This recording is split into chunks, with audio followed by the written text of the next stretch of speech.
A హ్యావ్యూస్ welcome to filmy hunt. నేను మీ Chandu. So నాతో ఉన్నారు ఈరోజు ఈ పాటికి మీరు అంబాజీపేట మ్యారేజ్ బ్యాండ్ చూసేసి ఉంటారు. అండ్ శరణ్య గారి సంగతి మీ అందరికీ తెలుసు, చాలా సినిమాలు చేశారు. బట్ నా వరకు చూసుకుంటే మాత్రం నిన్న అంబాజీపేటలో ఆవిడ పర్ఫార్మెన్స్ పీక్స్. ప్రతి రివ్యూ కూడా అంబాజీపేటకు వన్ ఆఫ్ ది హైలైట్ ఆవిడని అంటున్నారు. సో ఆవిడతో స్మాల్ చిట్ చాట్ ఆవిడ గురించి తెలుసుకుందాం. హలో అక్క, ఎలా ఉన్నారు? Hello, I'm good. మీరు ఎలా ఉన్నారు? నేను చాలా బాగున్నాను. సో ఫస్ట్ ఆఫ్ ఆల్ ఎలా ఎంజాయ్ చేస్తున్నారు? అంటే ప్రతి సోషల్ మీడియా ప్రతి రివ్యూలో మీ గురించే టాపిక్ వస్తుంది. అంటే ఇంతకుముందు కొన్ని సినిమాలు చేసినా కూడా ఎప్పుడు రాని పేరు అంబాజీపేటతో రావటం. సో మీరు ఎలా ఫీల్ అవుతున్నారు? ఫస్ట్ నాకు డెబ్యూ ఫిదా.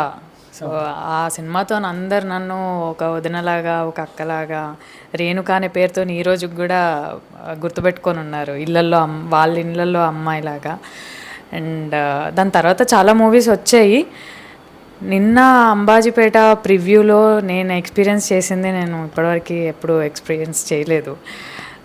ప్రివ్యూ షో చూస్తున్నప్పుడు ఆడియన్స్ రెస్పాన్స్ కానీ, రియాక్షన్ కానీ, it was like emotional moment. నాకు ఐ హ్యావ్ నెవర్ ఇన్ని సినిమాలో నేను ఎప్పుడు అది చెప్పడానికి కూడా రావట్లేదు. వాళ్ళ లవ్ కానీ, వాళ్ళు ఇన్ని రోజులు మాకు ఇచ్చిన సపోర్ట్ కానీ, అండ్ ఇప్పుడు అంబాజీపేట మూవీలో పద్మ క్యారెక్టర్కి వాళ్ళు పెంచుకున్న ప్రేమ, అది అన్ఎక్స్ప్రెసిబుల్ అది. So I'm very happy, I'm very thankful to the director. And Padma అలా ఉండడానికి డైరెక్టర్ ఒక కారణం అయితే, పద్మ అలా చేయడానికి కో ఆర్టిస్టులు కూడా కారణమే. So we as a team, Ambajipeta team, we are enjoying our success. And ఇంకా చూడని వాళ్ళు ఉంటే please go and watch in theatres. డెఫినెట్గా నచ్చుతుంది. గుండెల్లో పెట్టుకొని థియేటర్స్లోంచి బయటకు వస్తారు. అండ్ సినిమా అయిపోయిన తర్వాత ఒక వీడియో బాగా వైరల్ అవుతుంది. మీరు కానీ, హీరోయిన్ కానీ, సుహాసన్న కానీ. అంటే నాకు తెలిసి సుహాసన్న ఎమోషన్ అవ్వటం ఓకే, అది నాకు తెలుసు, వింటాను కూడా. బట్ మీరు అంత ఇదిగా ఎమోషనల్గా ఏడుస్తూ అందరినీ హక్ చేసుకోవటం నిజంగా మాకైతే చాలా బాగా అనిపించింది. అంటే మీరు ఏడుస్తున్నందుకు కాదు, మీరు అంతగా కనెక్ట్ అయ్యారు ఏంటి దాని గురించి? మాకు ఈ మూవీ అనుకున్న దగ్గర నుంచి ఈరోజు రిలీజ్ వరకు 2 years ఆఫ్ టైం. సో ఈ 2 yearsలో మాకు చాలా మెమరీస్ ఉన్నాయి. మేము చాలా హార్డ్ వర్క్ చేసాం, మేము చాలా ఫేస్ చేసాం. అన్నిటినీ తన్నుకొని వచ్చి ఈరోజు సినిమా బయటకు వచ్చింది. సో ఈ 2 yearsలో ఒక్కొక్కరితో ఒక్కొక్క బాండింగ్ ఉంది. అవన్నీ ఒక్కసారి సర్క్యులేట్ అయ్యేసరికి ఆ ఎమోషన్ ఆపుకోలేకపోయా. At the same time end credit cinema అయిపోగానే అందరూ అప్లాజ్ ఇస్తూ ఉంటే తట్టుకోలేకపోయాను నేను. అంతే చెప్పా కదా, నాకు ఫస్ట్ ఎక్స్పీరియన్స్ ప్రివ్యూ షోలో ఒక థియేటర్లో ఆడియన్స్ మధ్యలో కూర్చొని సినిమా చూసి అంత హార్ట్ఫుల్ అప్రిషియేషన్స్ తీసుకోవడం అనేది ఫస్ట్ టైం. సో నేను ఆపుకోలేకపోయాను ఎమోషన్, అలా ఏడ్చేసి. అండ్ ఆఫ్ కోర్స్ మా టీంతోనే నేను ఈ 2 years గడిపాను కాబట్టి, హీరో సుహాస్ కానీ, శివాని, నితిన్ ప్రసన్న గారు, స్వర్ణ డైరెక్టర్, వీళ్ళతోనే మేము ఒకరిదొకరం మేమే టైం స్పెండ్ చేసుకొని మేమే ఒకరిదొకరం మాట్లాడుకున్నాం కాబట్టి వాళ్ళతో బాండ్ ఎక్కువ ఉంది టీంతో. సో ఆబ్వియస్గా వాళ్ళని హక్ చేసుకొని ఒకరిదొకరం అప్రిషియేట్ చేసుకోవడం, కంగ్రాచులేట్ చేసుకోవడం అన్కంట్రోలబుల్ మూమెంట్ అది. ఓకే అక్క, శరణ్యక్క, అంటే 2 years జరిగింది షూటు. సో సుహాస్ గారితో ఆ బాండింగ్ ఎలా ఉంది? అంటే స్క్రీన్ మీద చూస్తున్నప్పుడు నిజంగా అక్కాదమ్ములు ఇలాగే ఉంటారు అంటే చాలామంది ఆ క్యారెక్టర్ చేసినా, బట్ మీరిద్దరు ఎందుకో బాగా కనెక్ట్ అయ్యారు జనాలకి. సో ఆఫ్ స్క్రీన్ ఎలా ఉండేది? మీకు స్క్రీన్ మీద కనిపించేలాగే ఆఫ్ స్క్రీన్ ఉండేది, కానీ ఇక్కడ స్క్రీన్ మీద అక్క ఎంత డీసెంట్, ఒక తమ్ముడు ఒక అక్క అనేది ఉంటుందో, ఆఫ్ స్క్రీన్ అలా కాదు. ఇద్దరం చాలా అల్లరి చేసుకుంటాము షూట్ సెట్లో, అల్లరిగా ఉంటుంది, చాలా బాగుంటుంది. సినిమాలో నేను అక్కనే కానీ నేను ఆయనకంటే చిన్నదాన్ని. ఏది చెప్పకూడదో అదే చెప్తుంది అక్క, కానీ అది ఎక్కడా కనిపించదు. ప్యూర్ లవ్ సుహాస్ది. ఇద్దరం యాక్చువల్గా అందరం సో వెంకట్ బాబు, స్వర్ణ, లక్ష్మి, వాళ్ళు అన్న, తమ్ముడు, చెల్లె, వాళ్ళు ఇన్వాల్వ్ అయిపోయారు.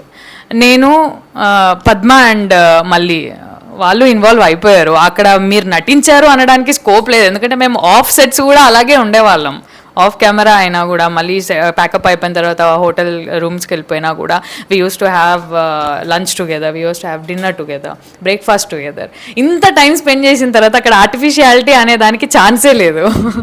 ఓకే, అండ్ ఇంకొక క్వశ్చన్ ఏంటంటే, సో సినిమాలో one of the biggest highlight scene, so దాన్ని ఎలా యాజ్ నేను మిమ్మల్ని అక్క అని పిలుస్తున్నాను, బట్ దాన్ని ఎలా పిలవాలో నాకు అర్థం కావట్లేదు, మీకు అర్థమైపోయి ఉంటుంది ఈ పాటికి నేను ఏ సీన్ గురించి మాట్లాడుతున్నానో.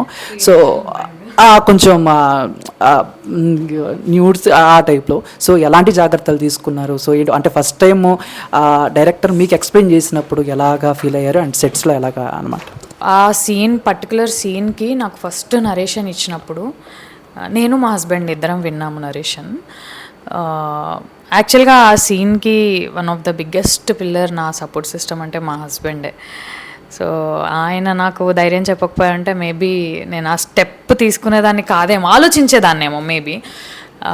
డైరెక్టర్ గారు చాలా జాగ్రత్త తీసుకున్నారు, నాకంటే ఎక్కువ ఆయనే భయపడ్డారు నన్ను ప్రొటెక్ట్ చేయడానికి, అది డీసెంట్గా రావాలి అని చూడడానికి ఆయన చాలా జాగ్రత్తలు తీసుకున్నారు. అండ్ సెట్ మీదకి వచ్చేసరికి ఆ రోజు షూట్ చేసేటప్పుడు డిఓపి, అసోసియేట్ ప్రవీణ్,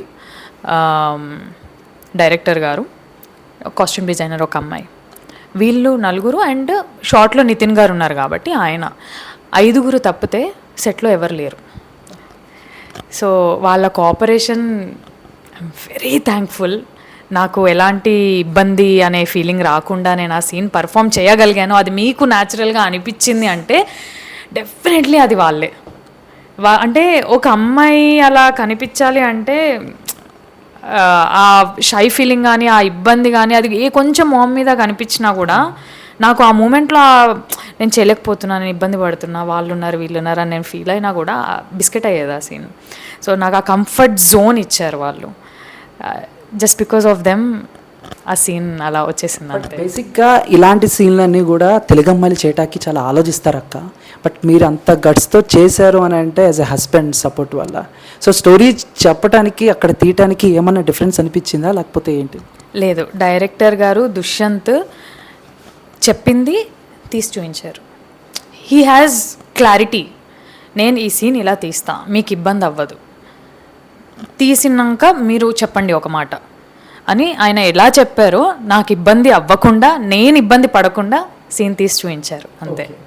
అక్కడ ఇప్పుడు ఇండస్ట్రీలోకి వచ్చి ఎన్ని ఇయర్స్ అవుతుంది అక్క? ఒక 10 years అవుతుంది అటు ఇటుగా? Maybe 7 years.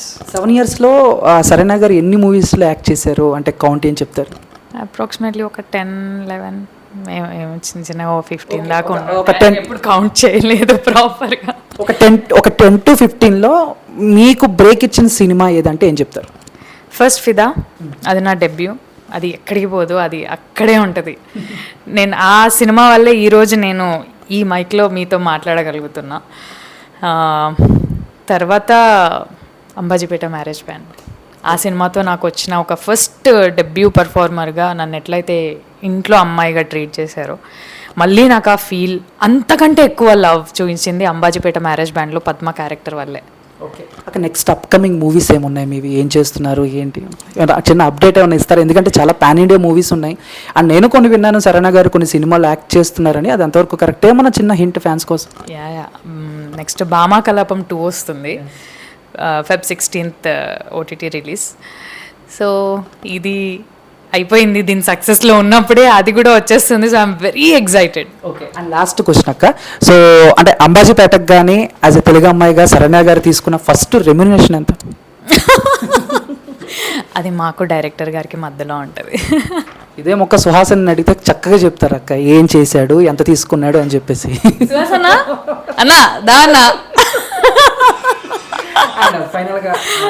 సో బేసిక్గా స్క్రీన్లోకి సుహాసన్ కూడా వచ్చేసాడు అండ్ ఇప్పుడు మనతో ఉన్నారు and beautiful brother and sister సుహాసన. Hi, first of all congratulations, ఇరగతీసేసారు ఇద్దరు కూడా. అండ్ నాకు తెలిసి కలర్ ఫోటోకి ఏమన్నా కలర్ ఫోటోకి వచ్చిన అవార్డ్స్ ఏమన్నా ఉంటే ఖచ్చితంగా ఈ సినిమాకి కూడా ఖచ్చితంగా అవార్డ్స్ వస్తాయి అనుకుంటున్నాను. సో యాజ్ ఏ సిస్టర్గా బ్రదర్ గురించి చెప్పారు, బ్రదర్ సిస్టర్ గురించి చెప్పాను. ఏముంది అదే పోలీస్ స్టేషన్లో తను కొట్టే సీను నాకు నేను ఎన్నిసార్లు చాలాసార్లు చూసేసి ఉంటాం కదా సెట్లో కానీ ఎడిట్ అప్పుడు కానీ. మా పీకే గైడ్ ఆడొద్దన్న చూపించేస్తూ ఉంటాడు, ఇది ఎలా వచ్చింది చూడన్న మా ఎడిటర్ మా ఎడిటర్. చెప్పా కదా మేము అందరికి 2 ఏళ్లలో ఒక్కొక్కరికి ఒక్కొక్క బాండింగ్ ఏర్పడిపోయింది ఇక చాలా రకాలుగా. ఆ సీన్ నేను అన్నిసార్లు చూసినా, నిన్న థియేటర్లో వచ్చిన నాకే అసలు అదేం రకం అయ్యో, ఒక రకంగా అయ్యి వచ్చి గట్టి క్లాప్స్ కొట్టేసాను నేనే. కనుక్కోవాలి పీకే ఏం తిని ఎడిట్ చేశాడు. అంటే చాలా మంది ఏమంటున్నారంటే రామ్ చరణ్ గారికి ఒక రంగస్థలం, అల్లు అర్జున్ గారికి ఒక పుష్ప, నాని గారికి ఒక దసరా ఎలాగో సుహాస్కి అంబాజీపేట అలా అంటున్నారు. మీరేమంటారు అక్క? ఆబ్వియస్లీ అయితే హ్యాపీ. అయితే హ్యాపీ ఏంటన్నా, అయిపోయింది కదన్నా. సో అంటే అది నేను చెప్పకూడదు కదా. నేను చెప్తా, హీ నెయిల్డ్ ఇట్. మీకు నచ్చిన సీన్ ఏంటక్క ఆమె చేసిన దాంట్లో?